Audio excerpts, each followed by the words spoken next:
Good morning and welcome student. Our today's topic is distribution channels.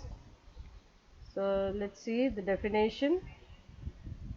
Distribution channel or channel of distribution. It is a route which is taken by the title of product. Title of product means वही product का नाम कौन से भी product है title of product as it और ये route कहाँ से कहा जाता है from the producer to the ultimate user of the product.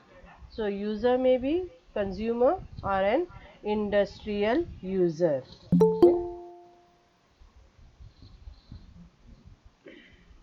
So channel divided into two group, direct marketing or indirect marketing. So see these are the various channels. Manufacturer to consumer means what? Yes, direct or indirect? Fast. Manufacturer से direct consumer के लिए good available हो रहा है या consumer जो है direct manufacturer से परचेस करता है. Yes Bhavesh, direct. एंड यहाँ पे देखो और इसमें chain of middle man involve है, इंक्लूड है. तो सर्टन चेन शॉर्ट है और सर्टन जो है उसमें मैक्सिमम ज़्यादा से मोर देन वन और टू मिडल मैन है, तो इसको लॉन्ग चेन बोलते हैं. यस करिश्मा, निमिषा, वैभवी, वेरी गुड. तो इनको बेसिक चैनल्स ऑफ डिस्ट्रीब्यूशन बोला गया. बेसिक या फिर ट्रेडिशनल, कि ट्रेडिशनली यही चैनल ऑफ डिस्ट्रीब्यूशन यूज होते थे, करते थे. ओके ना, so let we see one by one. Direct channel. Direct channel manufacturer to consumer, या तो इसको ज़ीरो लेवल मार्केटिंग चैनल भी बोलते हैं, क्योंकि इसमें इंटरमीडियरीज का या फिर डिस्ट्रीब्यूटर का कोई इन्वॉल्वमेंट नहीं है. ओके, तो ज़ीरो लेवल मार्केटिंग चैनल भी बोलते हैं. देन नो इंटरमीडियरीज है. और क्या फीचर्स है देखो इसके. तो डायरेक्ट सेलिंग क्यों किया जाता है? Producers have greater control over the distribution. Producer he distribution करता है, राइट? तो उसका ग्रेटर कंट्रोल रहेगा. देन मिडल मैन अवेलेबल नहीं है, या फिर मिडल मैन अपना गुड्स, प्रोड्यूसर का गुड्स स्टोर करने से रिलेक्टेंस कर रहा है, मनाही कर रहा है. देन जो हेवी या बल्कि गुड्स के प्रोड्यूसर है, मोस्टली वो क्या करते हैं? ट्रांसपोर्ट करते हैं directly to the final buyer. Then ये किसको पॉसिबल है डायरेक्ट मार्केटिंग? जहाँ पे फ्यू कस्टमर्स होते हैं, स्पेसिफिक कस्टमर होते हैं, सिलेक्टेड कस्टमर होते हैं. तो और ये प्रोडक्ट कैसे होते हैं? कॉम्प्लेक्स या फिर हाईटेक प्रोडक्ट होते हैं.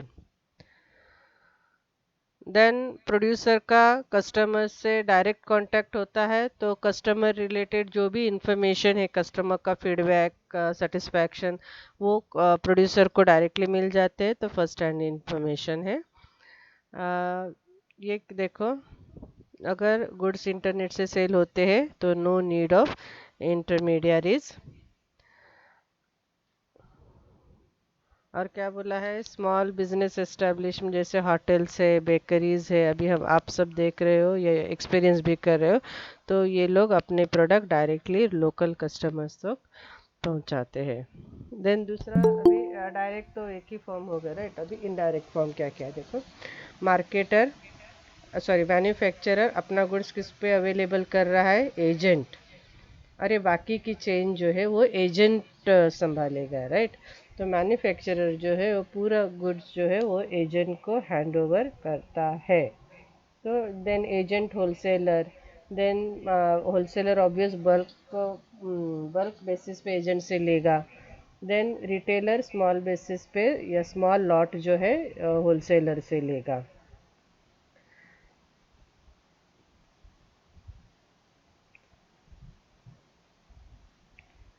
तो मैन्युफैक्चरर जो है सोल सेलिंग एजेंट अपॉइंट करता है इन डिफरेंट रीजन, और फिर वो होलसेलर का चेन अप एजेंट जो है वो होलसेलर का चेन अपॉइंट करता है. ठीक है. तो ये कब या कौन से प्रोडक्ट के लिए मोस्टली किया जाता है वो भी देखो, मास कंजम्पशन प्रोडक्ट के लिए। तो मास कंजम्पशन जो वाले प्रोडक्ट या फिर हम एफएमसीजी प्रोडक्ट जो बोलते हैं ना, वो पूरे मार्केट में अवेलेबल करना पड़ता है। तो फिर एजेंट अपॉइंट करके फिर एजेंट जो है हर मार्केट में अपने होलसेलर्स का चेन अपॉइंट करता है और उनको प्रोडक्ट अवेलेबल करता है। क्लियर? देन यहाँ होलसेलर नहीं है देखो, तो रिटेलर जो है वो एजेंट से गुड्स परचेस करता है, अवेलेबल करता है। तो ये ऑब्वियसली एजेंट से अगर गुड्स लेना है तो लॉट लॉट या लार्ज बेसिस पे ही लेना पड़ेगा। ओके, तो अगेन मैन्युफैक्चरर जो है वो एजेंट अपॉइंट करता है और एजेंट जो है वो अपना गुड्स रिटेलर को अवेलेबल करता है। तो ये किस में पॉसिबल है, देखो कौन से टाइप के गुड्स में, ये आपको ध्यान में रखना है।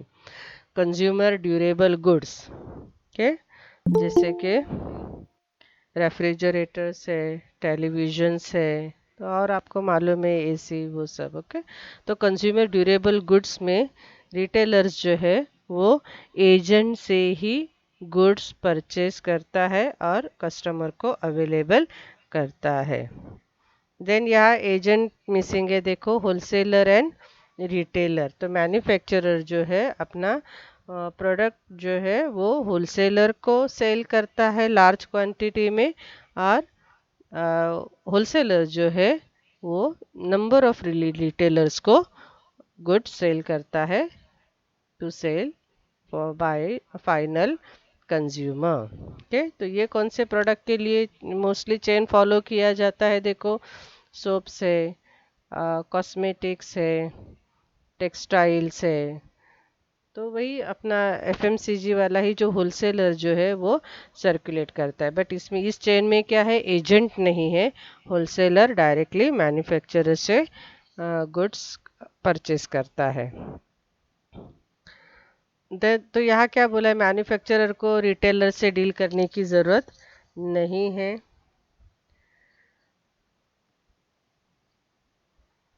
होलसेलर ही पब्लिसिटी एडवर्टाइजमेंट रिलेटेड प्रोग्राम में मैन्युफैक्चरर का हेल्प करता है, और होलसेलर ही जो डिस्प्ले वो सब करना है वो होलसेलर ही करता है।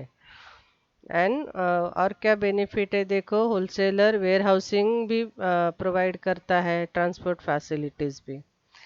अभी सिर्फ एक ही चेन है, that is wholesaler. Consumer wholesaler से परचेस करता है, ऑब्वियसली कंज्यूमर भी वो प्रोडक्ट बल्क बेसिस पे परचेस करता होगा, राइट स्टूडेंट? होलसेलर से लेना है तो ध्यान में इतना ही रखो कि बल्क बेसिस पे लेना है। मैन्युफैक्चरर गुड्स होलसेलर को अवेलेबल करता है और कस्टमर जो है डायरेक्टली होलसेलर से लेता है। तो देखो ये कौन से गुड्स है, ये देखो, ये आपको समझ में आ गया होगा। हम अपना हाउस कंस्ट्रक्ट करते हैं तभी ऐसे प्रोडक्ट परचेस करते हैं ना, और ऑब्वियसली ये तो क्वांटिटी, लार्ज क्वांटिटी में ही हमें परचेस करने पड़ते हैं। तो ऐसे प्रोडक्ट जो है कंज्यूमर जो है डायरेक्ट होलसेलर से परचेस करता है। ओके, नाउ अभी रिटेलर मैन्युफैक्चरर से कर रहा है। तो बस अपना एक अंडरस्टैंडिंग लेवल इंक्रीज करने का, तो आपको समझ में आ जाएगा कि ये कौन से रिटेलर है। ये ऑब्वियसली जायंट रिटेलर रहेंगे जो कंज्यूमर को गुड सेल कर रहे हैं, और जायंट रिटेलर के बहुत सारे एग्जाम्पल आपको मालूम है और आप वहीं से अभी शॉपिंग करते हो, है ना? कौन है जायंट रिटेलर? यस, रिटेलर, या फिर हम, यस, बिग बाज़ार, ऑर्गेनाइज रिटेलर हम इनको बोलते हैं। यस भूमि, बिग बाज़ार है, डी मार्ट है, मॉल है ना, डिपार्टमेंटल स्टोर्स है। Yes Bhavesh, nice nice. तो ये जायंट रिटेलर है जो मैन्युफैक्चरर से गुड परचेस करते हैं और अपने ऑब्वियसली लॉट में या लार्ज बेसिस पे गुड्स परचेस करेंगे, तो वो रखने के लिए उनके पास स्पेस भी, शॉप भी लार्ज होना चाहिए। तो ये ऑर्गेनाइज्ड रिटेलिंग है। कोऑपरेटिव स्टोर से, डिपार्टमेंटल स्टोर से, मल्टीपल चेन स्टोर से, जैसे हम बोलते हैं ना Iyengar baker, Iyengar Bengaluru bakery, then directly buy from ये मैन्युफैक्चर से। ओके, समझ में आ गया। देन सर्टन गुड्स जो है वो गवर्नमेंट के कंट्रोल की वजह से स्पेसिफिक कैनलाइजिंग एजेंसी से ही मूव करने होते हैं, या फिर कैनलाइजिंग एजेंसी ही उसको डील कर सकती है। अदर एजेंट, होलसेलर, रिटेलर्स उनको अलाउ नहीं होता है। ओके, तो ये कब एक एनालाइजिंग एजेंसी कहाँ यूज़ किया जाता है? एक्सपोर्ट बिजनेस में। ओके, तो सर्टन आइटम्स है जिसको हम जो है गम कराया, मिनरल वूल्स, मोस्टली ये रेयर आइटम्स होते हैं और फॉरेस्ट से रिलेटेड आइटम्स होते हैं।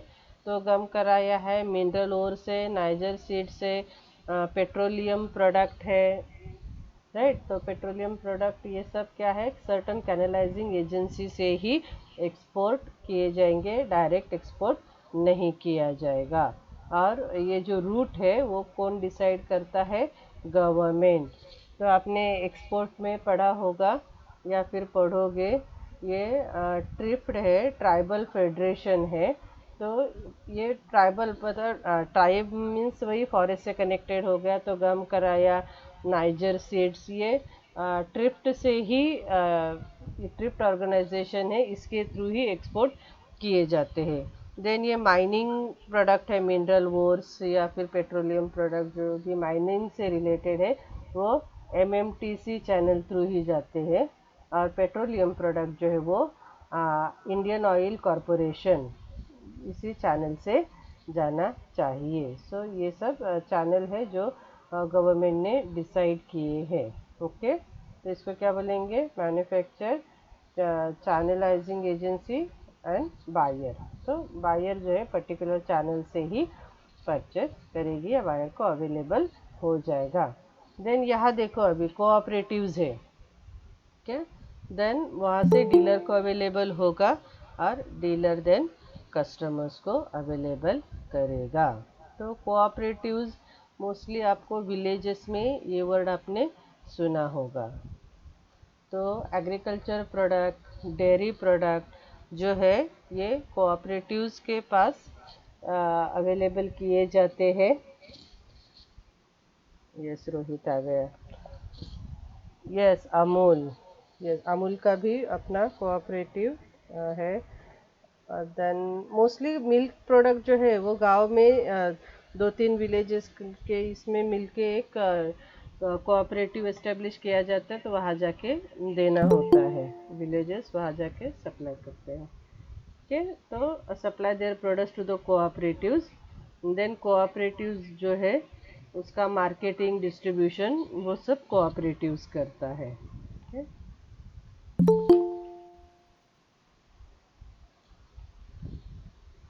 तो ये सब ट्रेडिशनल चैनल्स थे, डायरेक्ट इनडायरेक्ट। अभी कंटेम्प्ररी अभी जो चल रहे हैं वो कौन कौन से है देखो। Horizontal marketing system. तो हॉरिजॉन्टल आपको मालूम है, सेम लेवल, यही हॉरिजॉन्टल होता है ना। तो सेम लेवल का जो मार्केटिंग सिस्टम है, तो जैसे कि होलसेलर देखा हमने, रिटेलर, एजेंट। तो या तो सब होलसेलर, दो तीन होलसेलर, दो से ज़्यादा होलसेलर मिलके मार्केटिंग क्या बोलेंगे, सर्विस प्रोवाइड करेंगे के सेम लेवल के। या फिर मैन्युफैक्चरिंग दो तीन फर्म मिलके इकोनॉमीज ऑफ स्केल का बेनिफिट लेंगे। ओके, तो इसको हॉरिजॉन्टल मार्केटिंग सिस्टम बोलते हैं। Where by two or more firms same level वाला join together for marketing purpose to capitalise, नया जो भी अपॉर्चुनिटी है तो पॉसिबल है कि वो हम कर सकते हैं। तो प्रोडक्शन कैपेसिटी, डिस्ट्रीब्यूशन कैपेसिटी, दोनों दो से ज़्यादा फर्म सेम लेवल वाले अगर एक साथ मिलके काम करेंगे, ऑब्वियसली देयर स्ट्रेंथ जो है वो मैक्सिमाइज हो जाएगा और अर्निंग भी बढ़ जाएगा। ओके, तो क्या बोला है देखो,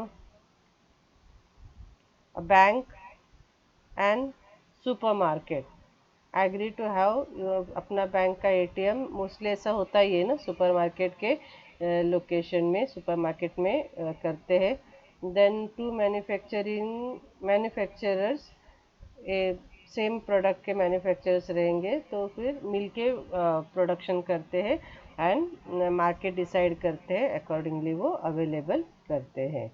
देन टू होलसेलर्स, तो वो जॉइन टुगेदर और मिलके डिस्ट्रीब्यूशन का जो सर्विस है वो प्रोवाइड करते हैं। तो इसको बोलेंगे हॉरिजॉन्टल, सेम लेवल का। Then third party delivery channel. Okay, तो third party means what? Manufacturer सिर्फ मैन्युफैक्चरिंग करेगा और डिलीवरी या लॉजिस्टिक जो है वो थर्ड पार्टी सर्विस प्रोवाइड करेगा। ओके, मीन्स आउटसोर्स करना है लॉजिस्टिक सर्विस। बराबर, थर्ड पार्टी मीन्स आउटसोर्स कर लिया। तो third party obviously logistic service जो प्रोवाइड कर रहा है, तो वो स्पेशलाइज होते हैं, वेयर हाउसिंग होते हैं उनका, इन्वेंटरी मैनेजमेंट में स्पेशलाइज होते हैं, लॉजिस्टिकल पैकेजिंग, पैकेजिंग में स्पेशलाइजेशन, या तो उनका ट्रांसपोर्ट का बिजनेस होता है, ट्रांसपोर्टेशन सर्विसेज में स्पेशलाइजेशन होता है। So the services are customized. Customized means as per the need, requirement, demand and delivery requirement, वो customized service provide करते हैं। ठीक, दूसरा क्या है? Four types of 3PL, third party logistic. Four types है, क्या क्या है देखो उनका। Standard 3PL provider, standard third party. तो स्टैंडर्ड मीन्स इक्वल फैसिलिटी या फंक्शन वो प्रोवाइड करते, एक्टिविटीज़ क्या क्या है? Pick and pack, product pick करो, पैक करो, वेयर हाउसिंग में अवेलेबल करो एंड डिस्ट्रीब्यूशन करो। ओके, ये standard PL. Then service developer, तो ये सर्विस क्या क्या प्रोवाइड करते हैं देखो। Advanced value added service, tracking and tracing, वही कि ऑर्डर कहाँ से आया है वो ट्रैक करना, ट्रेस करना। क्रॉस डॉकिंग मीन्स गुड्स जहाँ भी अवेलेबल चाहिए वहाँ पे अवेलेबल करना है। Specific packaging, then providing unique security, security system भी प्रोवाइड करते हैं, ये है service developers. Then customer adapters. Okay, तो कस्टमर अडेप्टर्स का क्या है? अडेप्टर्स मीन्स कस्टमर्स अगर एक्सपेक्टेशन अकॉर्डिंग वो सर्विस प्रोवाइड करते हैं ना, as per the request of the clients, and essentially takes over complete control of the companies logistic activities. पूरा कंपनी के लॉजिस्टिक एक्टिविटीज़ का टेक ओवर करते हैं, कंट्रोल इनके हाथ में होता है। ओके, देन कस्टमर डेवलपर्स, अभी इनका काम क्या है? They are the developers, they provide integrate its. एक फोन आ रहा है बच्चों, 2 मिनट है।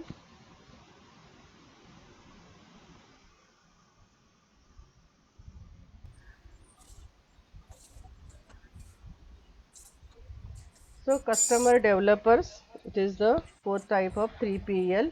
तो ये स्पेसिफिक कस्टमर या लिमिटेड कस्टमर्स को ही सर्विस प्रोवाइड करते हैं, and they will perform extensive and detail task for the customers. Clear? Then next है मल्टी चैनल मार्केटिंग। ओके, तो multi channel means what? Yes, आवाज़ क्लियर आ रहा है ना? किसी का माइक ऑन है शायद। Student please mute the mic. Okay, so यहाँ पे क्या है कि डिफरेंट मार्केटिंग चैनल्स यूज़ किए जाते हैं और कस्टमर्स तक गुड्स अवेलेबल किया जाता है, कस्टमर को गुड्स रिलेटेड इंफॉर्मेशन प्रोवाइड किया जाता है। क्या क्या चैनल्स होते हैं देखो। Website, mail order, direct mail, email, mobile, indoor outdoor advertising, publicity, तो बहुत सारे मार्केटिंग चैनल्स यूज़ करना, तो इसको क्या बोलते हैं? Multi channel marketing. Then multi level. Okay, तो मल्टी लेवल को क्या नाम है उसका? बस मल्टी लेवल ही बोलते हैं। या फिर इसको रेफरेंस थ्रू जाता है ना, तो रेफरल मार्केटिंग भी बोलते हैं, या फिर नेटवर्क यूज़ किया जाता है तो नेटवर्क मार्केटिंग भी बोलते हैं। तो इसको पिरामिड शेप जैसा होता है। मल्टी लेवल अभी आपको मालूम भी रहेगा। कोई तो होता है मार्केटिंग में, बोलते हैं कि आप एक कस्टमर क्रिएट करो। आप पहले ज्वाइंट हो जाओ मार्केटिंग सिस्टम में, आपको प्रोडक्ट सेल करना है। देन आपको अंडर बहुत सारे कस्टमर आपको क्रिएट करना है। देन हर कस्टमर अपने अंडर क्रिएट करता रहेगा अदर कस्टमर को, राइट। तो ऐसा मल्टी लेवल होता है। आपने यहाँ हमने सपोज 6 कस्टमर आपने क्रिएट किए, और एवरी कस्टमर जो है वो आपके अंडर और कस्टमर क्रिएट करता रहेगा। तो कस्टमर आपका काम क्या है? ये सब कौन है? ये सब सेलर ही है। आप भी सेलर हो। आप गुड सेल करते हो तो आपको उसका कमीशन मिलेगा। देन आपने जिसको ज्वाइन किया है सेलिंग के लिए, वो कस्टमर जो भी क्रिएट करेंगे, जो भी गुड सेल करेंगे, उसका भी कमीशन आपको मिलेगा, उनको भी मिलेगा और आपको भी मिलेगा। It is multi level marketing. तो ऐसा कर कर के ये पिरामिड शेप बन जाता है। ओके, तो इसको पिरामिड लेवल मार्केटिंग भी बोला जाता है। ओके, तो आपको समझ में आ गया होगा ये पिरामिड या मल्टी लेवल। कौन से प्रोडक्ट में आपने देखा है ऐसे टाइप का मार्केटिंग? बताओ बच्चों। यस, कौन से प्रोडक्ट में? यस भूमि, एमवे, राइट राइट। एमवे में होता है, और एवन में है। एवन प्रोडक्ट भी मल्टी लेवल वे से ही सेल किया जाता है। और कौन सा है? टप्परवेयर, यस टप्परवेयर भी, वेरी गुड। वेस्टिजेस, आकाश, वेस्टिजेस कौन सा प्रोडक्ट है? यस, करिश्मा ने एवन बोल दिया, यस। और कौन कौन से है देखो। HUL के भी है, टप्परवेयर है, एमवे है, ओरीफ्लेम। ओरीफ्लेम का भी ऐसे ही वैसे मार्केटिंग चल रहा है। ओके, तो देन VMS वर्टिकल, अभी वर्टिकल ऐसा आ गया। हॉरिजॉन्टल क्या था? सेम लेवल के मार्केटिंग या फर्म जो है वो मिलके सर्विस प्रोवाइड करते थे। अभी वर्टिकल मीन्स व्हाट? वही, अभी वर्टिकल में क्या है कि मैन्युफैक्चरर होता है। देन वो अपना गुड्स जो है वो डिस्ट्रीब्यूटर्स को या होलसेलर्स को अवेलेबल करता है, एजेंट को अवेलेबल करता है। तो ये वर्टिकल चेन है। अभी ये चेन मिलके ही मार्केटिंग सिस्टम प्रोवाइड करेगी। अदरवाइज क्या रहता है कि हमें लगता है कि ये डिस्ट्रीब्यूटर है तो हमारा गुड्स स्टॉक नहीं कर रहा है, प्रॉपर प्रमोट नहीं कर रहा है, तो कियोस्क क्रिएट होते रहता है, राइट। तो ये सब नहीं होना चाहिए। इसीलिए डिस्ट्रीब्यूटर और मैन्युफैक्चरर ये मिलके ही ये डिस्ट्रीब्यूशन का सर्विस प्रोवाइड करते हैं। इसको वर्टिकल मार्केटिंग सिस्टम बोलते हैं। ओके, तो efficiency of distribution channel, efficiency जो है वो डिस्टर्ब होती है क्योंकि चैनल मेंबर्स के साथ कॉन्फ्लिक्ट क्रिएट होता है। जैसे मैन्युफैक्चरर है, होलसेलर है, या फिर प्रोड्यूसर है, रिटेलर है।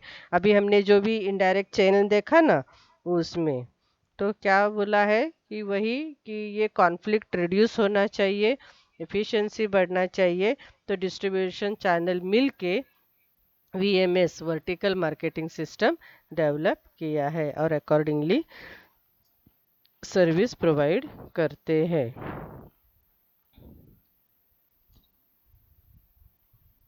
ये सब क्या है? रेफरेंस है ना।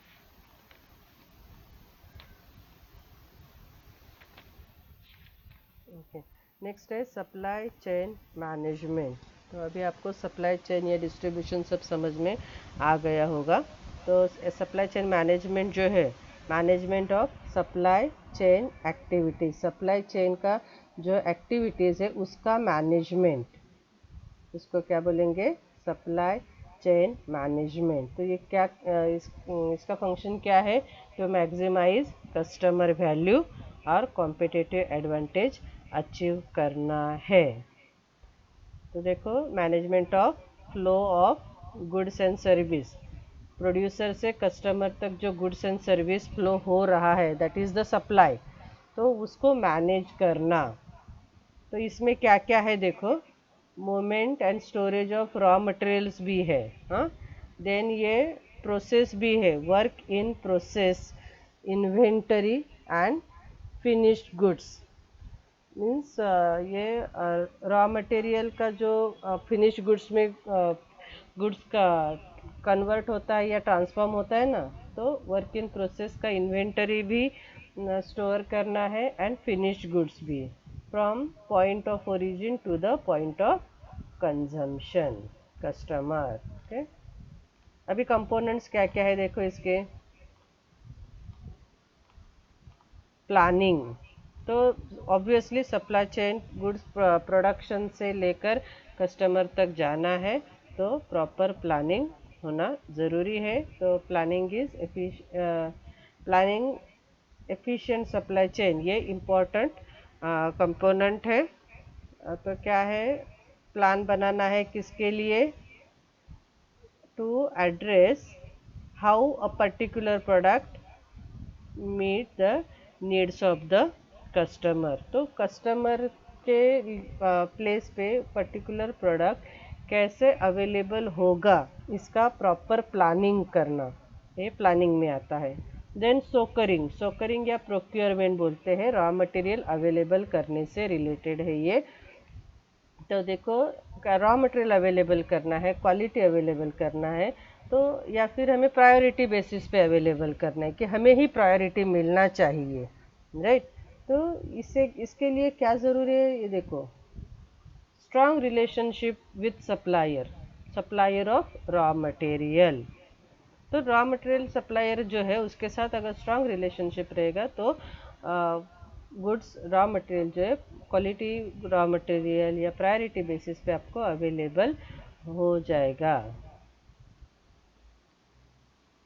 तो क्या बोला है देखो, ये जो सोर्सिंग है ना, ये ओनली रॉ मटेरियल अवेलेबल करना नहीं है, तो क्या है इसमें प्लानिंग, देन कैसे अवेलेबल होगा, मेथड ऑफ शिपिंग, डिलीवरी कैसे करेंगे, पेमेंट का कौन सा फॉर्म होगा, ये सब इसमें इंक्लूड होता है। देन नेक्स्ट है प्रोसेसिंग, अभी ये गुड्स का प्रोसेसिंग है, हाँ, और शेड्यूलिंग फॉर डिलीवरी, डिलीवरी का शेड्यूल है इसमें। मैन्युफैक्चरिंग, ये कंपोनेंट में क्या है, manufacturing of the product, then जो प्रोडक्ट मैन्युफैक्चर हुआ है उसका क्वालिटी चेक करना, टेस्टिंग द क्वालिटी, देन उसको पैकिंग करना। तो ये सब प्रोसेस है प्रोडक्ट मैन्युफैक्चर करने के। एंड देन अभी उसको डिलीवरी के लिए शेड्यूल करना कि कहाँ पे कौन सी जगह पे कब अवेलेबल करना है, तो ये सब इसमें इन्वॉल्व है। देन नेक्स्ट है डिलीवरी, अब यहाँ पे शेड्यूल बनाया, यहाँ पे एक्चुअल डिलीवरी होगा, तो यही एक इम्पॉर्टेंट एलिमेंट है। Some people consider supply chain management and logistic, क्या समझते हैं ये सप्लाई चेन का मैनेजमेंट और लॉजिस्टिक, ये दोनों भी सेम ही है, बट के सप्लाई चेन जो है वो इसमें लॉजिस्टिक अभी आपने देखा होगा, it is one of the component.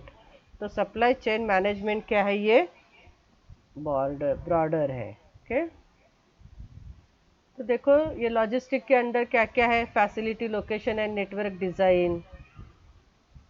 तो लॉजिस्टिक डिपार्टमेंट जो है design the location facilities, location कहाँ से सर्विस प्रोवाइड करेंगे वो डिज़ाइन करते हैं, कहाँ से हम ऑपरेट करेंगे वो डिज़ाइन करते हैं, फैसिलिटी, लोकेशन, और नेटवर्क का कहाँ से कहाँ तक जाएगा, नेटवर्क में क्या है, इन्वेंटरी, ट्रांसपोर्टेशन, पैकेजिंग, डिलीवरी, ये सब कहाँ से कहाँ तक लेके जाना है। देन इंफॉर्मेशन जो है, तो ऑब्वियसली सप्लाई करने के लिए इंफॉर्मेशन की ज़रूरत होती है, किसको गुड चाहिए, कहाँ से कौन से कंपनी से जाएगा, कौन सा गुड चाहिए, है ना, तो पूरा इंफॉर्मेशन ज़रूरी है। तो इंफॉर्मेशन रिलेटेड एक्टिविटी या फंक्शन जो है या सपोर्ट जो है वो कौन करता है, आईटी करता है। आईटी इंफॉर्मेशन कलेक्ट करता है, स्टोर करता है, एनालाइज करता है और डाटा ट्रांसमिट करता है। ओके, तो ऑर्डर जो भी जहाँ से भी ऑर्डर आया है उससे रिलेटेड डाटा ट्रांसफर करता है। Component of logistic, inventory management, transportation, warehousing, material handling, पूरा डाटा आईटी के पास अवेलेबल होता है।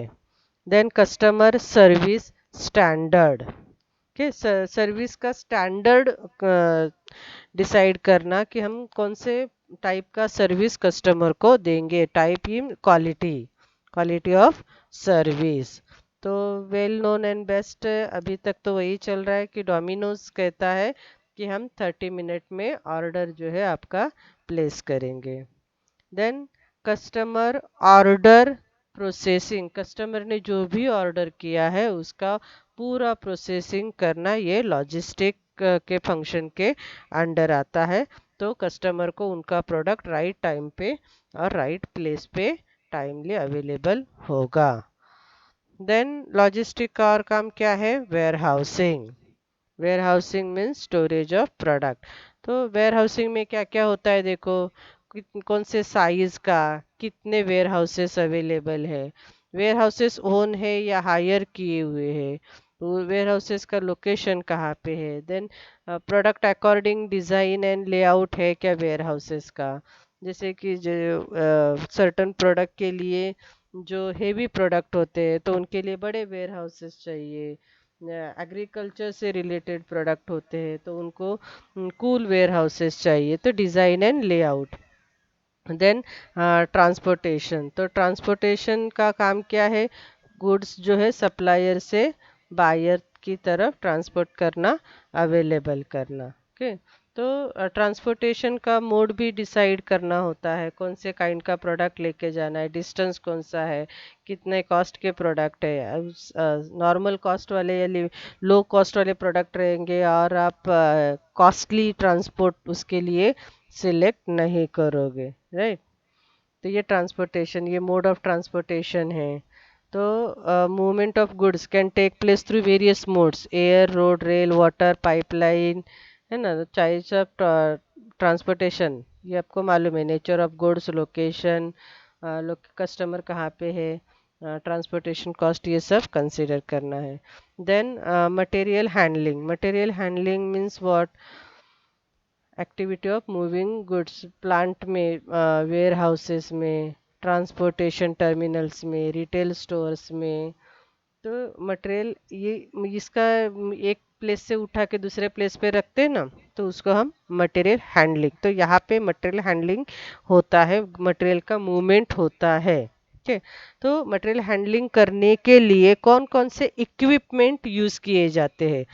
फोर्कलिफ्ट ट्रक, फोर्कलिफ्ट ट्रक आपको मालूम है, जो देखो ऐसा उठाता है ना वो ट्रक, उसका उसमें कुछ ऐसे रॉड होते हैं और वो उठता है, तो वो फोर्कलिफ्ट ट्रक है। या तो प्रोडक्ट उठाने के लिए छोटे छोटे व्हीकल वेयर हाउसेस में या मैन्युफैक्चरिंग प्लेस में यूज़ किए जाते हैं और वो एक प्लेस से दूसरे प्लेस में इजीली मूव होते हैं प्रोडक्ट लेके विद इन ये वेयर हाउसेस में, अपने मैन्युफैक्चरिंग प्लांट में या रिटेल स्टोर में, है ना।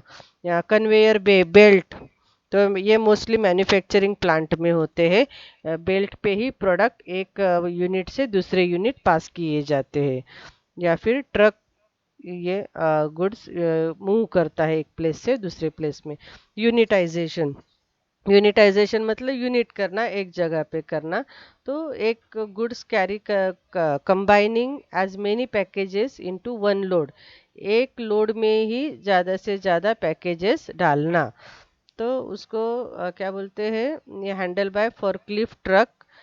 फोर्कलिफ्ट ट्रक जो है उनका यूज़ करके एक लोड बनाया जाता है, इट इज़ कॉल्ड यूनिटाइजेशन। ओके। और कंटेनराइजेशन, कंटेनर मालूम है आपको, बड़े बड़े कंटेनर होते हैं ना, तो कंटेनर में ऐसे बहुत सारे लोड एक साथ आ जाते हैं, है ना। सेवरल यूनिटाइजेशन लोड जो है वो कंटेनर में डाले जाते हैं। देन नेक्स्ट है इन्वेंटरी मैनेजमेंट। तो इन्वेंटरी मैनेजमेंट, वही इन्वेंटरी मालूम है आपको अभी। तो क्या बोला है? राइट लेवल ऑफ इन्वेंटरी होना चाहिए और to meet customer requirement at lowest cost. तो राइट इन्वेंटरी होगा, ओवर इन्वेंटरी रहेगा तो वर्किंग कैपिटल को ब्लॉक करेगा, अंडर इन्वेंटरी रहेगा तो अपना डिलीवरी शेड्यूल जो है उसको अफेक्ट करेगा। Then logistical packaging. तो लॉजिस्टिकल पैकेजिंग मतलब लॉजिस्टिक गुड्स ट्रांसपोर्ट करने के लिए जो पैकेजिंग किए जाते हैं, तो उसमें क्या केयर करना है। वो प्रोटेक्टिव होना चाहिए, प्रोटेक्टिव फंक्शन। तो प्रोटेक्ट करती है, ट्रांजिट में डैमेज नहीं होना चाहिए। देन गुड्स जो आप स्टोरेज करते हो, तो वो उस जो डैमेज नहीं होना चाहिए, अगर हम स्टोरेज करेंगे तो उसको क्वालिटी डैमेज नहीं होना चाहिए, ऐसा पैकिंग होना चाहिए। देन गुड्स हैंडल करते हैं एक यूनिट से दूसरे यूनिट या वेयर हाउसेस में, वो सब तो प्रॉपर इंफॉर्मेशन वो पैकेजिंग पे होना चाहिए कि वो गुड्स इजीली आइडेंटिफाई हो सके। तो कलर का यूज़ हो, पिक्चर का, लेबल का, ऐसा कुछ करके प्रोडक्ट कौन से टाइप के है, फ्रेजाइल है, पेरिशेबल है, इनफ्लेमेबल है, वो मेंशन होना चाहिए। देन नेक्स्ट है ट्रांसपोर्टेशन फंक्शन, ट्रांसपोर्ट करना from one place to another. And then है हैंडलिंग फंक्शन, हैंडलिंग लोडिंग करना, एक बार लोडिंग कर दिया वही दूसरी जगह पे लेके अनलोडिंग करना होता है। ओके। तो नेक्स्ट कंपोनेंट है मैनेजमेंट ऑफ रिटर्न। अभी ये आपको मालूम है, आपने भी बहुत सारे गुड्स ऑनलाइन ऑर्डर करते हो और बाद में अगर आपको वो सूट नहीं आता है, या तो आपको पहले देख के ऑनलाइन देख के या उसका इमेज देख के कुछ अलग दिखा था और एक्चुअल में अलग, तो हम रिटर्न करते हैं। तो रिटर्न का भी मैनेजमेंट प्रॉपर होना ज़रूरी है। देन कस्टमर्स में रिटर्न डिफेक्टिव प्रोडक्ट रिटर्न करते हैं, तो फिर ये प्रॉब्लमेटिक हो जाता है। रिटर्न गुड्स कैसे अगेन कंपनी के पास पूरा सप्लाई चेन उसमें यूज हो जाता है ना। तो companies needs to create responsive network for receiving back the defective, defective या फिर कहीं पे एक्सेस प्रोडक्ट्स होते हैं, तो वो रिटर्न होने के लिए एक प्रॉपर नेटवर्क डेवलप होना ज़रूरी है। Thus, companies also need to provide support system to address the problem। Customer का जो भी प्रॉब्लम या कंप्लेंट है वो एड्रेस करने के लिए प्रॉपर सपोर्ट सिस्टम होना ज़रूरी है। तो ये किस में आता है, management of return. So these are the various components of, किसका कंपोनेंट्स है ये, yes students, yes, supply chain management, right? So hope you understand and we